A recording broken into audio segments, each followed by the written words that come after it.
Peter Stark. Thank you for being here. Oh, it's really fun to talk to you. So I read your book Astoria and it was incredible. So I am honored to have you on. Um, and I know you're a historian and author, but also an adventure seeker. You've lived around the world.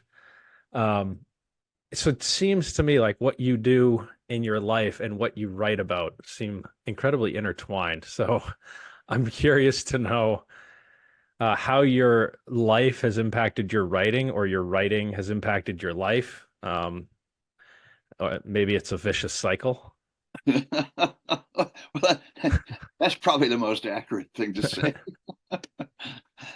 Yeah, no, that's a good question. Yeah, it's really they're both so intertwined um, that really, I guess I should start by saying that if you'd asked me when I was in my 20s or whatever early 20s, if I could imagine that I'd be doing what I'm doing now, there's just no way I would have believed it and or figured it out. Or maybe I would have, kind of thought about it a while, say, well, that kind of makes sense. Um, but so it's, there are a lot of sort of random twists and turns of the road, but I always feel that those random twists and turns as you're going, they're not really entirely random because, they're different forks in the road and one feels a little bit more like a right direction than another. And so you kind of keep steering, dead reckoning, I call it. You just kind Mm. of keep steering, or you could say following your North Star. And so the way this all came to be is that I grew up in a really outdoorsy, adventurous family in Wisconsin, and we did all sorts of uh, canoe trips and skiing. And my father had done crazy adventurous stuff when he was growing up. He'd been a crewman on the last big windjammer that went around Cape Horn, a commercially big four-masted sailing ship in 1949. Very Oh, historic voyage. And one of the guys hanging from the yardarms way up there at 150 feet off the deck, skimming around the edge of Antarctica. So I had that background, and I was always interested in a big reader, interested in writing, and then I got into high school, got into poetry, and then I got to college and thinking, I'm interested in writing, but there's always the big issue, how are you going to make a living doing it? mm. And especially in the case of writing. Mm. And so eventually I decided to head towards journalism, um, thinking, well, there's a way to make money writing. And I always had this vision that I wanted to be a novelist, and Mm. in high school and starting college. And then I had a professor saying, that just doesn't really work to make money. Don't count on making a living doing it. And and so I started looking at journalism, and then I went to grad school at the University of Wisconsin. Um, and then I moved out to. I was looking for some place really kind of remote to live in the world, out far out in the mountains or in Alaska or in Southeast Asia. And so I was, trying to figure out where to base myself, and I ended up interviewing for newspaper jobs up in Alaska, and kind of had some offers, but this is when I was what 26 maybe. So I was coming back to Wisconsin from those interviews, and I flew down to Seattle, and then I took the train Amtrak from Seattle to Wisconsin, and the train went through Montana, and I was like, oh well, this is pretty remote. So I literally got off the train, and I hitchhiked down to this town, Missoula, and because I'd called a newspaper editor I knew in Wisconsin. I said, "Hey, I'm in Montana. I'm looking for a place, someplace remote out in the mountains, and a newspaper job. And where do you suggest I go?" And he'd worked at the newspapers in Montana. And he said, "Oh, go to Mm. Missoula. If you like Madison, you'll love Missoula." So I ended up in Missoula, where I am 43 years later, Oh, kind of wow. unbelievably. Wow. I only thought I'd live here at max a year. Um, but when my wife and I got together, and I kept saying, "Well, why do you want to paint the trim of this rental apartment?"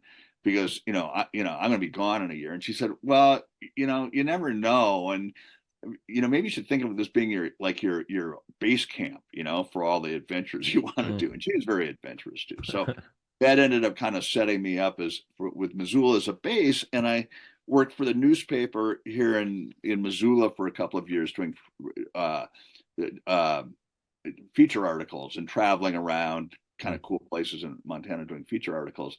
And then I started moving towards magazine stuff. And that somebody said, oh, you should really check out this new magazine called Outside Magazine, that, what you like to do would be perfect for it.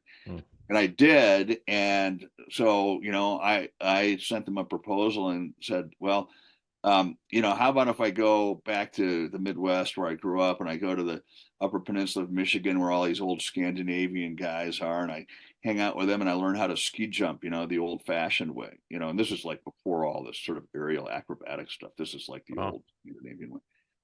And so they said, yeah, it sounds like a good idea, but we're not sure we're going to pay for it. We're not going to commission you. So I went and did it on my own, and that's what I joke that that's what kind of got literally launched me, is I had to launch myself off of a Yeah. to get my first magazine gig. And then I put a lot of time in a story, first person adventure, Mm. and they loved it. And it was what they were exploring about doing. They were, such a new magazine then. So it really fit right in with their tone. And so right then I was kind of off and running. And, then they Mm. said, hey, that worked out so well. How about we send you to Lake Placid, where the 1980 Olympics had recently been held, and you go out there and you learn how to luge on the luge course, the twisting tube of ice. So then I did that, and then I ended up being a forerunner of a World Cup men's downhill in Wow. Astor, Colorado, and so I got kind of on this roll. And then I wanted to eventually go into towards books, and so that was a long and difficult transition. I Mm. kind of hit it right away in the magazine world, but then to get to books was a whole different. Uh, you talk about the contrarian uh, way of life. It's like how do you get there? Hmm. And so that's a story of its own.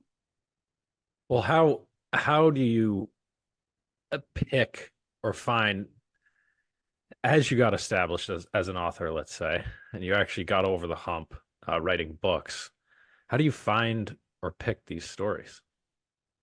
Well, that's one of the kind of the joys, despite all the frustrations of being a freelance, nonfiction writer, is that one story idea tends to lead to another. I mean, things Mm. turn up. And so the book that you're reading, Astoria, grew out of a previous book. In fact, the book I'd written just before then, like 5 years earlier. Mm. And in fact, every book I've written since has grown out of that same book. And that book is called Last Empty Places, and it's just been reissued about a year ago by Mountaineers Press, which is great. It was out of print, but it's kind of a cult book among certain people, because what I did is I wanted to find a really blank spots on the map in the United States. And I talked to a buddy who's like a satellite, high end GIS, whatever they call them, geospace system geographer. Mm. And, this is like 2005. And I said, I have this idea about doing this book about really blank spots in the map. And, what do you suggest? He said, well, go and get the NASA like Satellite 7, Landsat 12 uh, photograph, high resolution photograph from so hundred many miles out in space of the US at night. And then you look where the lights are and you go where they're not. Oh. And it was like, okay. And so I ended up picking four different areas of the US, that not Alaska, just that it was the lower Hmm. 48 states. And two were in the east and two were in the west. There's in northern Maine, western Pennsylvania, southeastern Oregon. That's extremely blank, Hmm. extremely blank, Oh, really? and so much you just don't hear about it. And kind of west central New Mexico, and then for each of those blank spots, I went and had some kind of adventure there. Like our family did like an 8-day wilderness canoe trip down this wilderness river in northern Maine. Wow. And in the Gila wilderness of New Mexico, we went on a several day backpack trip. Um, and then, so that would be one layer of each of the four sections. And then another layer would be the history of the first European contact with the indigenous people. Oh, wow. And then a third layer was in each of those four areas, there was some, really key natural philosopher, American natural philosopher who was associated with each one, like the northern woods in Maine. Now you'd know this, that Henry David Thoreau. Mhm. So I wove his story into that section. So it's canoe trip, Yep. first contact with the early French, actually up in Acadia, and Henry David Thoreau. And so when that book came out, it didn't do particularly well, and that my previous book or two hadn't done all that well, or my previous one hadn't Right. done all that well. And my agent was saying, you write really well about history. And so, and I'd been doing all this crazy first person adventure stuff, that's what I've been writing about. And, like going, like the equivalent of going off the ski jump. Yeah. And, and he said, well, you write really well about history. And so maybe you should think about, writing about some of these guys who have done this historically, which, the crazy shit, the crazy stuff, which Hmm. made a certain amount of sense to me because I was, in my 40s, had small children, and it was like, I'm gonna get killed. Yeah. So here's another, you talk about pivot and contrarian thinking, and how just these paths sort of uh, the opportunities sort of show themselves as long as you're open to them, Yeah. and and and you go check them out. And so I ended up writing a proposal for him, or I mean for another book, but it was about, what was it? It was Thomas Jefferson and all these expeditions he'd sent, and Astoria Hmm. guys. I'd written about them for the blank spot of Southeast Oregon. That's how I'd heard about them. I mean, just randomly stumbled across them. And that's kind of a funny little anecdote in itself. But um, so I'd included that Astoria story as one possible chapter in this book proposal. And then my agent said, "Now, forget that book. 23 major publishers have rejected the idea." And and and I said, "Well, I'll write it anyway." And he said, "No, that's even worse because they really want to hear about the promise of the book rather than necessarily the reality," which is, I mean, he's kind of joking, but kind of true. And um, and then he eventually showed it to an editor who really knew about Western exploration history, and the editor said, "I've heard about these other expeditions, but I've never heard about this one, this Astoria expedition. Maybe that's a book." And so then I spent almost a year writing a proposal, Mm. and really working on it. And there's so many crazy stories that I started digging up. And then I sent off this like 100-page proposal, and my agent worked a lot with me on it. But then he sent it out like on a Tuesday, a 100-page proposal Mm. to like 6 or 7 editors. And on Wednesday morning, he'd already had 4 calls saying, "I'm really interested in this book." Wow. And so then, he started thinking, well, maybe I should put it up for that. This is not what I do, but he said, maybe we should put it up for auction. So now these publishers have to bid against each other. Oh, And wow. that was like this amazing, another pivot moment of my life. Usually I'd wake up in the middle of the night thinking, how am I going to, make it, get a book published, for decent money. And after that, for the next week, I would really try to wake up in the middle of the night and just think about how cool this is, to have all these It's publishers amazing. wanting to talk to me and bidding on this book. So, Wow. so anyway, that's kind of the twists and turn stories of how I got to where I was. And then Astoria did really well. And each book I've written since, um, so it'll be 4 of them now, Mm. it grew out of each one of those different 4 parts in that Wow. last 50 places book. So my next book after Astoria was a book called Young Washington, set Mhm. in the wilderness of Western Pennsylvania when George Washington in his 20s, he was really kind of a mess and, very self-centered and brazen and did a lot of stupid stuff like inadvertently set off the French and Indian War. And so that was a whole story that became this book, Young Washington. And then after that, the book that came out most recently, it grew out kind of out of the same area, and it's called Gallop Toward the Sun, and it's about Tecumseh, this great Shawnee chief, and William Henry Harrison, and how they're in this kind of struggle for the sort of whole fate of the Ohio Valley and the Midwest and the Upper Midwest, and it's going to end up being a lot of what the fate of the U.S. is ultimately. Wow. So so that book just came out with Random House in August, and now I'm working about early Spanish explorations in the Southwest, which Oh, also grew cool. out of Oh, that wow. same book. Oh, that's awesome. Well, I mean, I wanted to ask you about Astoria because, like you said, it's one of the craziest stories in American history, and I had never heard of it before reading your book either. So I want to be able to share some of that and ask you about that. So, if we were to shift gears to that story, maybe give us an overview of the time period. What was going on in the early 1800s here? Um, with the unclaimed territory and the fur trade and how far west were the settlements at this time? Yeah. Okay. Well, I mean, that's what it's. I've been living this very history for the last ever since I wrote that book, Astoria, because each one of my subsequent books, the Hmm. Young Washington and the Tecumseh book, are centered on very much that same thing. So at this period, the actual Astoria expedition, two expeditions, one by land and one by sea, occur in they launched from New York in 1810 sent by John Jacob Astor, this big fur baron. And excuse me, and at that point, the U.S. was, I say, it was so much not a done deal Mm. that no one knew how far west it would go. And you know, as of the mid 1790s, it could have ended like at the Ohio Pennsylvania border.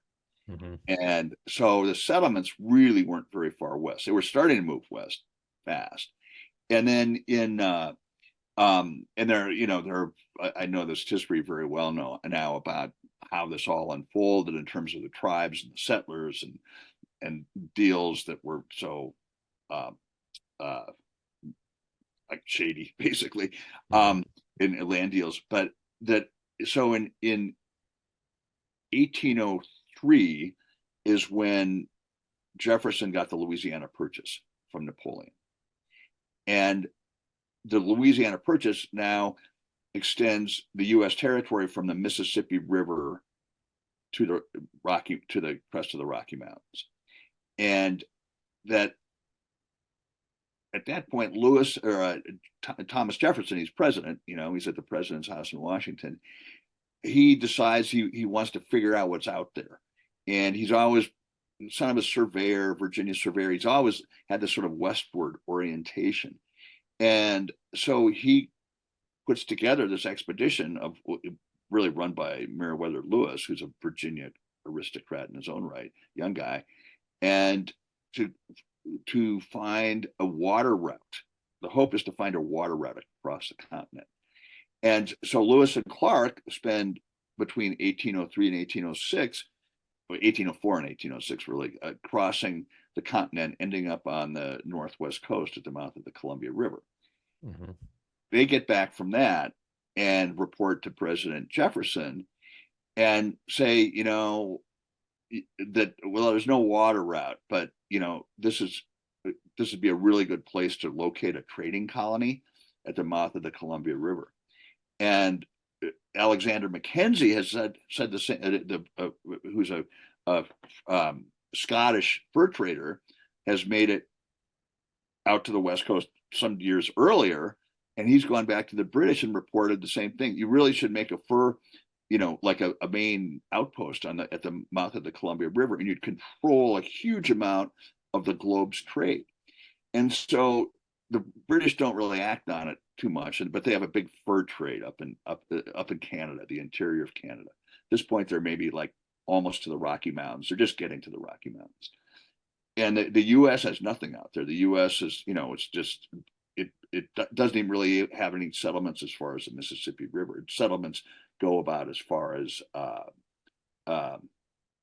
go a little beyond Cincinnati at this point. Mm-hmm. And um, so that Lewis comes back and he says to Jefferson, "Hey, you really should build this, fur post out there." And meanwhile, a big trading center or something. And Alexander Mackenzie has written a book, and he said kind of the same thing to the British. And at that point, this letter shows up from New York on Thomas Jefferson's desk. And it's from this young German immigrant who's become a fur and real estate baron in New York. And he says, "Hey, I think I can control most of the, North American fur trade with this plan I have to send these two expeditions out across the continent, essentially following the Lewis and Clark route, and another one, big sea going expedition going from New York around the tip of South America, Cape Horn, up to the mouth of the Columbia River. The two expeditions rendezvous at the mouth of the Columbia River and establish this, what's going to be a global fur trade." And it's this brilliant scheme where, he's a really smart guy and very entrepreneurial and looking way over the horizon. I mean, I compare him to the Steve Jobs and Bill Gates. Well, they're Yeah. the they're the John Jacob Astors of their era. I should put it Yeah. that way. Yeah. And maybe even he's even thinking on a larger scale. But the idea is he's going to get like well manufactured goods, knives and copper pots and glass beads, from London and from New York, and take them around Cape Horn by ship and take them up to the mouth of the Columbia River on the west coast. This is going to be the first American colony on the west coast. It's the equivalent, it's like the west coast version of Jamestown or the Plymouth, Mm-hmm. although it's all about commerce. And Yeah. and so then his guys are going to trade these trade goods and knives and beads and copper pots that the tribes on the west coast, the tribes anywhere really, are eager to have. And in turn, the tribes are going to trade very valuable beaver pelt, bear pelts, and especially sea otter pelts, which are worth a fortune, it turns out, in China. Mm. And because it's like the Chinese mandarins, it's I think it's a law, a regulation that they have to trim their robes with sea otter pelts because they're the most luxurious fur in the entire world. Something like 1,000,000 hairs per square inch, Mm. unbelievably luxurious. So one sea otter pelt is worth a fortune in China. And so Astor's scheme is, he takes these trade goods around Cape Horn up to the mouth of the Columbia River, his global trade emporium, trades those, the trinkets and the glass beads and the pots and the knives for sea otter pelts, Mm-hmm. takes those sea otter pelts across the Pacific to Canton, trades them into China, Chinese merchants in turn for really valuable Chinese goods that are not available in the West: silk, tea, porcelain, loads his ships up with those valuable trade goods, sails them around the rest of the globe. Now you're going down underneath Africa and coming up to the North Atlantic to London and New York and selling those Chinese goods for a huge profit in London and New York. And his scheme is to have this fleet of ships continuously circling the globe, engaged in this, incredibly profitable trade, making piles of money at each stop. And it was really, there was global. You argue when global trade started, but this was brought it to a new level. Yeah. Didn't you say in there that he owned like a third of Manhattan or something at the Well, yeah, I mean, time? Oh, eventually, is it okay, it was that later. he, I mean, maybe at that point he might. It depends on how you calculate Manhattan. But Hmm. he'd immigrated from Germany. He was a son of a butcher in a small town in Germany, but very ambitious. And he immigrated to the U.S. and right after the revolution ended, like 1785, and ended up marrying his landlady's daughter. And his landlady's daughter, their family were old, as an old Dutch Mhm. family in New York, and so really understood how Manhattan had been this nothing. I mean, it had been a little an island, and then Yeah. the Dutch had built a fort at one end, and it had started growing a little bit from there. And now it was a few blocks north of the fort. So when Astor got there, Manhattan was in 1785. It was, if you know Manhattan, but the actual city stretched up about to where the World Trade Center compound is, and um, which is like way down in the Yeah. very southern end of Manhattan. And so my notion is that it was partly due to his wife, Mm. Astor, that Sarah Todd Astor, that John Jacob started investing the proceeds that he made in the fur trade, which he started going into as a young man, investing those proceeds in Manhattan real estate. And so one of the first purchases that Sarah and John Jacob Astor made was this rural piece of land by the name of Greenwich Village. And, here you go. And then not so long after that, they bought another rural property called Eden Farm. I can't remember, it was 40 or 80 acres. Well, that's all Times Square and almost all of it. Oh, So, so they're thinking way ahead in these various yeah. ways. It's so interesting. So he assembles these teams, the Overland Party and the seafaring team. I mean, how did he put these teams together and find these people? Yeah, well, I mean, he had so much money at that point. I mean, he was, I think, in his early 40s, but he and Sarah had done really well, and so he was willing to put up virtually whatever it took to bankroll this thing. I mean, he almost had bottomless um, piles of money to fund this for the time, and so he was looking for the best possible guys he could, and the French, first the French Canadian fur trade was way far advanced in the American fur trade, and the French had got there in the early 1600s in what's now Canada, and intermarried with the Indians and started developing this fur trade that went way out to the Great Lakes and then beyond. And then when the Brits took Canada from the French, Scottish guys, Highlander Scots, became involved in the fur trade. And in a way, they not didn't really take it over from the French Canadians, but they became the overseers essentially. And so, and Astor had been involved in the fur trade, down south of the border, but had dealt with the Scottish fur traders up in Montreal. So he knew how sophisticated that fur trade was, and they were using these huge voyageur canoes going really fast out these trade routes in the Great Lakes and then interior rivers up in Canada, towards Winnipeg and that area. And so what he did is he hired those guys, and he tried to convince one of the big Canadian or the British uh, Scottish British fur companies, the Northwest Company, to go into business with him. And the Northwest Company partners kind of hesitated and they didn't ultimately do it. But he managed to hire a bunch of their Scottish fur traders by offering the Scottish guys, shares in his global empire that he was Hmm. to launch. And then he went, he just, it was like it was sort of like studying, if you were trying to recruit the best athletes for some team, Right. it was like he was, poking around for that. And the French Canadian voyageurs, they're these incredible, hardworking, paddling, load carrying guys. And then he wanted for his seagoing expedition. So those were mostly the overland guys, not all of Hmm. them, but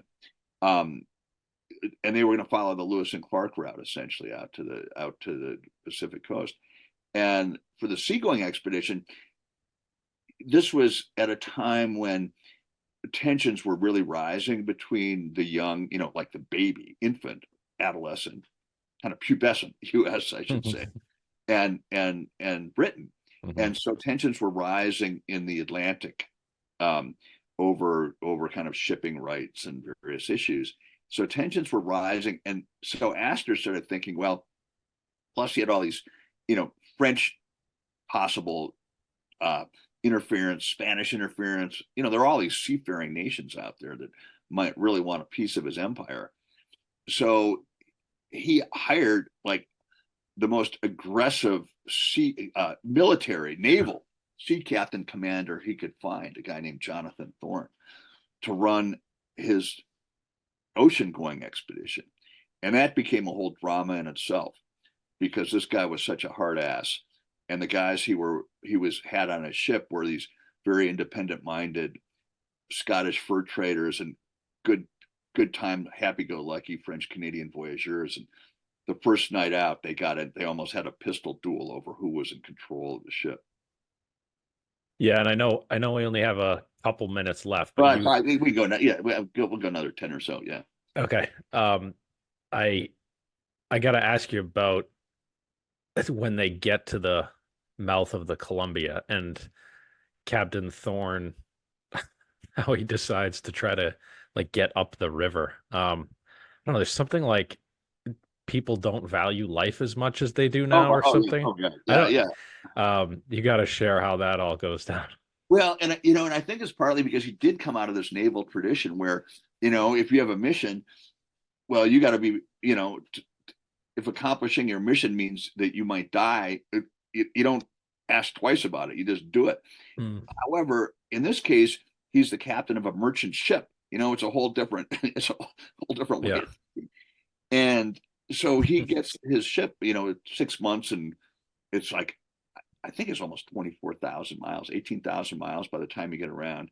6 months sailing to get to the mouth of the Columbia River on the west coast, which is now Oregon, and um, and there've been all sorts of fights and disasters along the way, but he gets there, and he really knows what he's doing as a sea captain of a naval vessel. But where the Columbia River comes out of the continent, it's one of the most powerful rivers in North America. It has so much water coming out of the Rockies and elsewhere. And that it where it hits the Pacific Ocean, you've got the whole force of the Pacific Ocean all the way from China and Japan pushing in, big storms, big waves. And so where the force of the river, the current of the river comes out, and the force of the Pacific comes in, there's a treacherous thing called the Columbia Bar, this huge sandbar that guards the mouth of the Columbia that to this day is an extremely hazardous navigation problem. And but this is there barely been ships there at all, and Hmm. they're not. This is not marked at all, and so he gets there on in this stormy weather, and he's not sure where the passage is through the Columbia Bar, and so he sends some of his crewmen down in smaller boats, and they're out into these big waves, and they're saying, we don't think our boat's going to make it, to find the mouth of the passage. And he said, well, if you're afraid of water, Mr. Fox, you should have stayed back in Boston. And then sends them off. They disappear. And then the same thing happens with a second rowboat of guys that he sends them off. They do find a passage, but before they can get through it, they get smashed and they wash up on shore, and most of them die. He finally gets the ship through, and then the real trouble begins after that. So yeah, I can see we have a couple of minutes left, but keep going. Yeah, it's just such a different life and way to live than now, and it's crazy to think about. Um, and then they don't even know the War of 1812 is going on, which is so obvious because they're the only people out there. There's no real way to get information back and forth, but they have to find out like what a year later, like you're fighting Well, with yeah, I mean, yeah, the communications are unbelievable. I mean, yeah, they're like it's like a year, to send a yeah. message back and forth. It's a year. And the War of 1812, that's a whole drama of itself because the British up in Canada learn about it more quickly than the Americans. And because the British have this very sophisticated voyager canoe route almost all the way to the West Coast. And the Americans, they're hauling boats up the Hmm. the Missouri River with, guys dragging on ropes on the shore, and, they're going the slow way. And so they don't really hear about the War of 1812 until the Americans have started the post at the mouth of the first American, colony on the West Coast. And they're, trying to pull this thing together as a trade center of their trade empire. And then one day these British, Scottish fur traders come down from Canada and show up and say, "Hey, dude, see this piece of paper? This means you've declared war on us. And so we're going to take your fur post. So get ready, because we got ships coming now, armed." It's such an amazing story. I encourage everyone listening to go buy the book. So I'll include a link to that and to your website. And I really appreciate you coming on. Yeah, really fun to talk to you, Henry. That we'll hope to talk again. That would be great. Thanks, Okay. Peter. All right. Thank you.